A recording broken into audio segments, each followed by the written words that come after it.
ఓం నమో వెంకటేశాయ. నన్ను జర్నలిస్టు మూర్తి గారు 2017లో మహా టీవీలో ఉన్నప్పుడు నా మీద దాడి చేయడం ప్రారంభించినారు. నన్ను మ్యాక్సిమం నాశనం చేయడానికి తీవ్రమైనటువంటి ప్రయత్నాలు చేసినారు. అప్పుడు నేను వాళ్ళు అడిగినటువంటి డబ్బులు నేను ఇవ్వలేదు.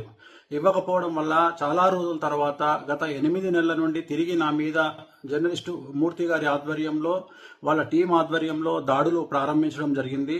డబ్బులు ఇచ్చి నాకు వ్యతిరేకంగా జ్యోతిష్యులను అలాగే కొంతమంది క్లయింట్ల రూపంలో ఉండే వ్యక్తులను తీసుకొచ్చి నా గురించి టీవీల్లో డిబేట్లు పెట్టి నా గురించి చెడు ప్రచారం చేయడానికి తీవ్రమైనటువంటి ప్రయత్నాలను జర్నలిస్టు మూర్తి గారు చేస్తూ ఉన్నారు. సో ఎంతో మంది కష్టాల బాధల నుండి తొలగించిన నాకు చివరికి నేనే ఒక ఆత్మహత్య చేసుకునేటువంటి మానసికమైన స్థైర్యాన్ని కోల్పోయిన స్థితికి నేను వెళ్ళడం జరిగింది. సో చాలా చాలా చాలా చాలా గత 8 నెలల నుండి సుమారు 15 కేజీల బరువు తగ్గిపోవడం జరిగింది.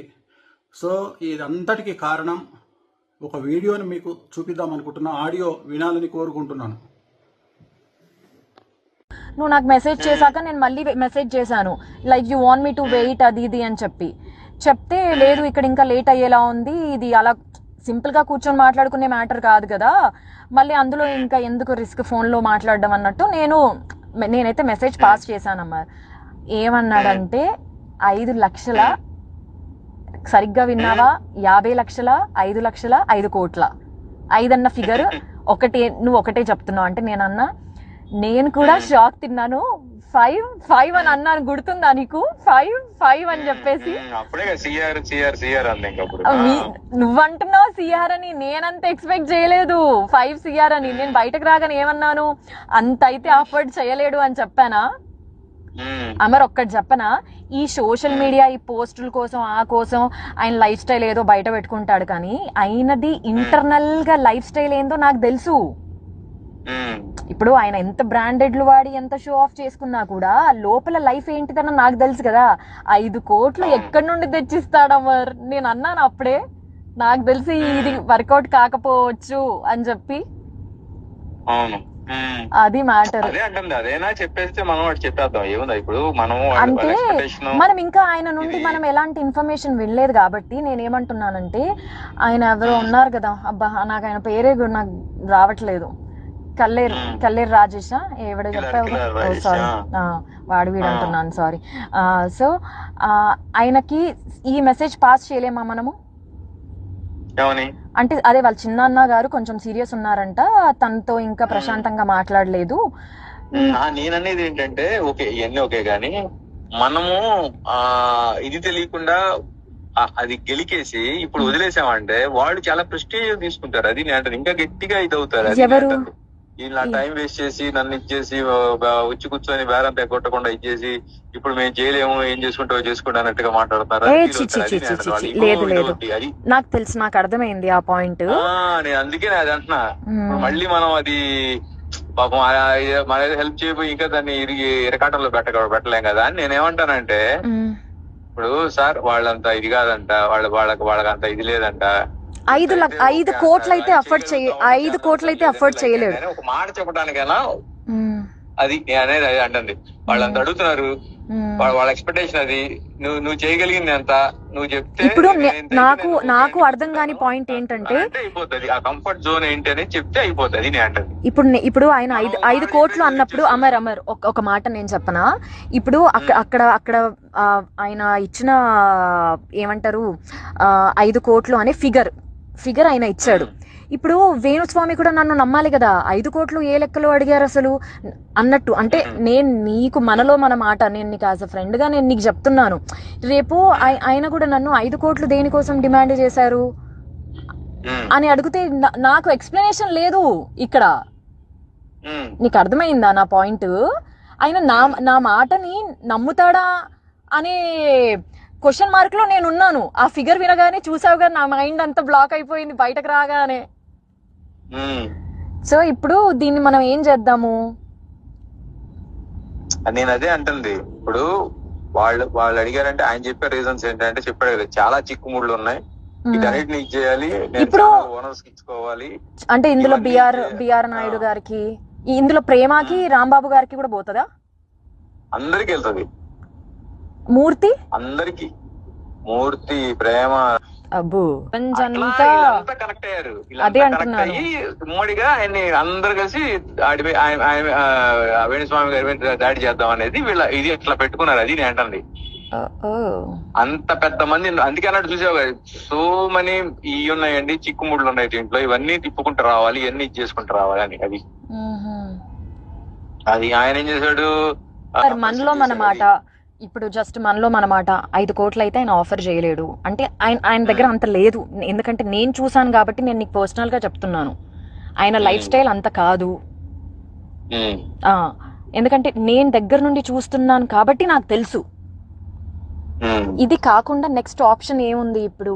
ఈయన ఒకవేళ ఇలా సెటిల్మెంట్ చేసుకోకపోతే? లేదండి, నేను ఏదో 50 లక్షల కంటే ఇచ్చిపోలేను, లేదా నేను 1 కోటి రూపాయల కంటే ఇవ్వలేను అని ఏదైనా ఒక మాట చెప్తే నేనేమంటానంటే, మనకేం వద్దు, నువ్వు వద్దు, నేను ఇన్వాల్వ్ అవుతాను అనేది వాళ్ళకు ఒక మాట చెప్పేసాం అనుకో, వాళ్ళకంత ఇదే లేదంటే ఆయన పోటీ చేయలేడంట, ఇది ఆయన రేంజ్ అయితే ఇది, దీంట్లో అయితే ఏమన్నా మీరు చేయగలుగుతారంటే కూర్చుందామండి అని చెప్పేసి మనం స్కిప్ అయిపోవచ్చు. నేను అంటే అది అందుకే ఆయన్ని చెప్పమను, నాకు ఇదే కావాలి, చేయగలను. అదే అంటే అది ఓకే. ఎందుకంటే నేను ఇప్పుడు నన్ను ఇచ్చేసావు, నేను తీసుకెళ్లాను, నీ క్లియర్ గా నేనే నిన్ను ముందు తీసుకెళ్లి కూర్చోబెట్టాను. లేదు అసలు ఈ విషయంలో చెప్తున్నాను కదా, నీతో పాటు అసలు నన్ను అక్కడ వరకు తీసుకెళ్లడమే I'm very much grateful to you. నేను చెప్తున్నాను కదా. అయ్యో నీ మొహంలే, మనలో మనకి అవన్నీ ఎందుకు లేదు. నేను అసలు నా సంబంధం లేకపోయినా సరే నువ్వు అడిగావు అని చెప్పేసి నేను దాన్ని అప్పటికప్పుడే పంపించాను. ఏం కంప్లైంట్ ఇచ్చారు ఏంటి అవన్నీ పంపించాను నీకు. నేనే మాట్లాడి ఇది ఏమైనా సెటిల్ చేయగలుగుతామండి ఆయనతో మాట్లాడి, ఇలా కాదండి సరే మీరు ఎంత ఇవ్వగలరో ఏం చేస్తారో చెప్పండి, వాళ్ళకి చెప్తాం, వాళ్ళకి ఆ ఫిగర్ నచ్చితే ఇది అవుతాం, లేదంటే నేను నా ఫ్రెండ్ స్కిప్ అయిపోతాం, ఆ తర్వాత మీరు ఏం వస్తుందో అదంతా మీరు చూసుకోండి అని చెప్తే అయిపోద్ది. నేను అంటే అది ఈ విషయంలో మనము అమ్మో అసలు ప్రవీణ్ గారికి చెప్తాం, ప్రవీణ్ గారు ఆయన కన్వే చేసుకుంటాడు, ఏమండి ఆయన 1.5 కోటి కంటే ఇవ్వాలని అంటాడు, 1 కోటి రూపాయల కంటే ఇవ్వని అంటాడు, ఇదండి పరిస్థితి అని అంటే వాళ్ళు సార్ రమ్మన్ వచ్చినంత ఏదో ఒకటి వచ్చింది సార్ రమ్మన్ ఇది అంటే కూర్చుంటారు, లేదంటే వద్దులే మనం చాలా మందికి ఇచ్చుకోవాలి, ఇది చేసుకోవాలి, వర్కౌట్ కాదులే అంటే లైట్ తీసుకుంటారు. అది నేను అంటుంది. ఇందులో ఇందులో మూర్తి కూడా తీసుకుంటాడంటావా? పక్క ఖచ్చితంగా వీళ్ళంతా పంచుకుంటారు కావచ్చు. రాంబాబు 250 రూపాయలు, 300, 500 రూపాయలు ఇవి కూడా వాళ్ళు రాంబాబు తెలుసా. మళ్ళీ ఇలాంటి వాళ్ళకి ఇంత పెద్ద పెద్ద అమౌంట్ చాలా ఎక్కువ కదా అమర్. చెప్తున్నా అవి కూడా వాళ్ళు అళ్ళు వదులుతారు. ఇప్పుడు వాళ్ళకి అందరూ ఆడు చెప్పే లెక్క ఏంటి, ఆయన చెప్పే లెక్క అందరికి 30-40 ఇచ్చుకుంటూ వెళ్ళాలి, అన్ని వీటన్నిటిని ఇది చేసుకుంటూ వెళ్ళాలి. ఛానల్ హెడ్లకి నేను చిల్లర ఇట్లాంటివి ఇస్తే వాళ్ళు యాక్సెప్ట్ చేయరు. ఛానల్ హెడ్లు అంటే మళ్ళీ వాళ్ళకి గట్టిగా సమర్పించుకోవాలి, అవన్నీ చేయాలని చెప్పేసి ఆయన దీంట్లో ఇది ఉండలే. కానీ మనం ఎంత చేయగలం, ఎంతవరకు చెప్తే దాంట్లో వాళ్ళు చేయగలరా లేదా అనేది చెప్తే అయిపోద్ది అంతే. అంటే నేను రేపు ఆయనకి ఎక్స్ప్లెనేషన్ ఇచ్చుకోవాలి కదా అని. నీకు ఒక చిన్న ఇది ఇస్తాను చూడు, వాళ్ళతో మాట్లాడుకొని వాళ్ళతో డీల్ చేసుకుని అప్పటికి నేను కూడా రానంటే రామర్ నువ్వు అని నువ్వు లోపలికి రమ్మంటే వచ్చి లోపలికి నేను, అవునా కదా? నువ్వు లేకుండా ఎలా నువ్వు కూడా రా, నువ్వు ఉంటే ఇది ఉంటుందంటే సరే నేను ఇక ఆడపిల్లని ఒక్కదాన్ని లోపలికి పంపించాను కరెక్ట్ కాదని చెప్పి బాలు వాళ్ళ కోట్లు వేసేద్దాం, ఆయన ఒకటి చెప్పమను, మనం జస్ట్ కన్వే చేద్దాం ఇదని. వాళ్ళు అది ఓకే అనుకుంటే ఇదవుతారు, లేదంటే మనం జస్ట్ చెప్పగలిగాం నువ్వు నన్ను స్క్రీన్ షాట్ అదేంటది ఆ కంప్లైంట్ కాపీలు పంపించమన్నా పంపించాను, ఆ తర్వాత ఏదో అనుకున్నాం వర్కౌట్ కలిపి మనం లైట్ తీసుకుంటాం. అది అమ్మో లేదమ్మా లేదు ఇక్కడికి ఎండ్ చేసేద్దాం.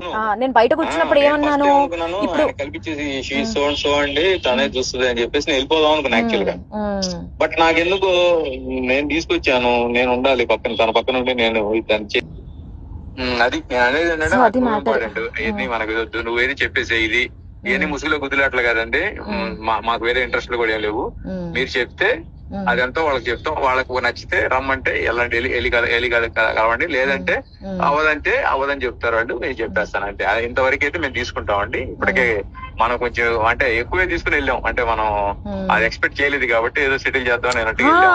అసలు నాకు మైండ్ బ్లాక్ అయిపోయింది, ఇలా ఉంటాయా సెటిల్మెంట్లు అంటే. వామ్మో నేను ఎక్కడికి వచ్చాను, ఏం జరుగుతుంది నా వెనకాల, నాకు అసలు అవన్నీ. ఇప్పుడు దాన నాగేంద్ర వచ్చాడు కదా ఖైరతాబాద్ ఎమ్మెల్యే, అవునవును ఎమ్మెల్యే ఇప్పుడు చెరువులో ఏదో ఇది కట్టాడని చెప్పేసి ఇప్పుడు ఈ హైడ్రా అని చెప్పి నడుస్తుంది. ఇప్పుడు రంగనాథ్ అని చెప్పేసి కమిషనర్, ఇప్పుడు ఆ అక్రమ కట్టడాలు మొత్తం కూల్స్తున్నాడు అనమాట, వీటిలో కట్టినవన్నీ. ఓకే సో ఓకే దాంట్లో వాళ్ళిద్దరికి పెద్ద ఇష్యూ అయింది. ఇప్పుడు అది అక్కడ సెటిల్మెంట్ అవుతుంది ఇప్పుడు.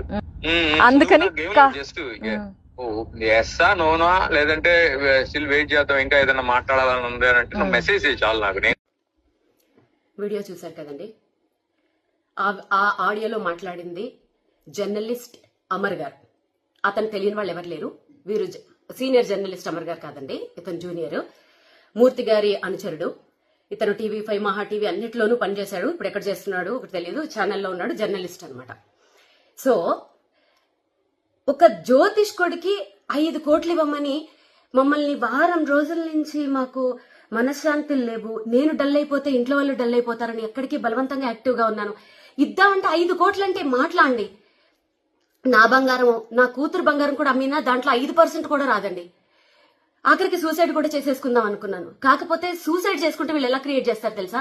వేణుస్వామి మీద వచ్చిన వాటిని తట్టుకోలేక ఆత్మహత్య చేసుకున్న వీణా శ్రీవాణి అని వేసేస్తారు. నా చావు అలా వృధాగా పోకూడదు. ఈ వీడియో, ఈ ఆడియో బయటకు లీక్ అయిన తర్వాత మాకు ఎలాగో థ్రెట్ ఉంటుంది. వాళ్ళు మమ్మల్ని ఎలాగో చంపేస్తారు. ఆ చంపేసేదేదో వీళ్ళు ఇలాంటి వాళ్ళు అని బయట పెట్టి ఇంకెవరు మా వల్ల ఒక ఇద్దరైనా సరే ఈ బ్లాక్ మెయిల్స్ దీంట్లోంచి, ఇది ఇండైరెక్ట్ మర్డర్ అండి. ఇండైరెక్ట్ మర్డర్ తెలుసా? 5 కోట్లు కట్టలేక పరువు కోసము చచ్చిపోతే ఎవరండి బాధ్యులు? ఎవరు బాధ్యులు? దీంట్లో నాకు విచిత్రమైన విషయం ఏంటంటే, ప్రేమ గారు అంత డీసెంట్ జర్నలిస్ట్, ఒక ఆడపిల్ల అమరు చెప్తున్నాడు చూడండి, దాంట్లో ప్రేమకు కూడా వాటా ఉంది. రాంబాబు గారు, TV5 రాంబాబు గారు ప్రతిరోజు నాకు మెసేజ్ పెడతాడు, ఆయనకు కూడా వాటా ఉంది, ఇంకెవరెవరికో వాటాలు ఉన్నాయి అని చెప్తుంటే నా ఫ్యూజులు ఎగిరిపోయాయండి. పెట్టుకోండి, ఇంకేమన్నా పెట్టుకోండి, మేము ఇంకా ఏమీ చెయ్యలేము. ఇది మా మరణ వాంగ్మూలం అనుకోండి, ఏమన్నా అనుకోండి. వీళ్ళు మానసికంగా కూడా, వీళ్ళకి ఎన్ని ఫేక్ అకౌంట్లు ఉన్నాయో తెలియదు గాని, నేను మొన్న జర్నలిస్టుల మీద పెట్టిన వీడియో కింద ఎన్ని ఫేక్ మెసేజ్లు, ఒక 100 వాళ్ళు ఫేక్ పెడితే ఒరిజినల్ వాళ్ళైనా కొంచెం అవుతారు కదండి, వాళ్ళు కూడా పెడతారు. మెసేజ్లతో కూడా నన్ను హింసించేశారు. అసలు నేను ఎప్పుడు నా మ్యూజిక్ వరల్డ్ నుంచి బయటికి రావడం మీరు ఎప్పుడైనా చూసారా? ఎందుకు వచ్చారు అని అడుగుతున్నారు. ఇప్పుడు ఆడియో అర్థమైందా? మా దగ్గర ఇంకా చాలా సాక్ష్యాలు ఉన్నాయి. మా మనిషి కిలారు రాజేష్ అనే వ్యక్తి జూబ్లీ హిల్స్ క్లబ్ లో పెట్టిన మీటింగ్ అది. మా దగ్గర ఇంకా సాక్ష్యాలు ఉన్నాయి. ఆయన సెక్రటరీ జూబ్లీ హిల్స్ క్లబ్ కి, అక్కడ పెట్టిన మీటింగ్, అక్కడికి వెళ్ళింది నా పర్సన్. ఇంకా మా దగ్గర చాలా సాక్ష్యాలు ఉన్నాయి. అప్పటి వరకు మమ్మల్ని బతకనిస్తే మేము ఇంకా బయట పెడతాం. ఈ వీడియో చూసిన తర్వాత మాకు జర్నలిస్టులే సపోర్ట్ చేస్తారా, బ్రాహ్మణ సంఘాలే సపోర్ట్ చేస్తాయా, చదువుకున్న వాళ్ళు సపోర్ట్ చేస్తారా, పోలీసులు సపోర్ట్ చేస్తారా, లాయర్లు సపోర్ట్ చేస్తారా? మీరు దీన్ని సుమోటోగా తీసుకుని, ఒక ఆడపిల్ల అనుకోండి, ఒక ఫ్యామిలీని అనుకోండి, ఇలాంటి 5 కోట్ల జ్యోతిష్ అని చెప్పినందుకు 5 కోట్లు మీరు డిమాండ్ చేసి బ్లాక్ మెయిల్ చేస్తున్నారంటే, మీరు మిగిలిన వాళ్ళ దగ్గర ఎంత చేస్తున్నారు? ఎంతమందిని చంపేస్తున్నారు మీరు? మేము చచ్చిపోయినా పర్వాలేదు, ఈ కేసుని ఎవరైనా సుమోటోగా తీసుకుని మమ్మల్ని కాపాడితే మేము నెక్స్ట్ వీక్ కూడా బయట పెడతాం. లేదంటే ఇదే మా ఆఖరి వీడియో అనుకుందాం. ఓం నమో వెంకటేశాయ.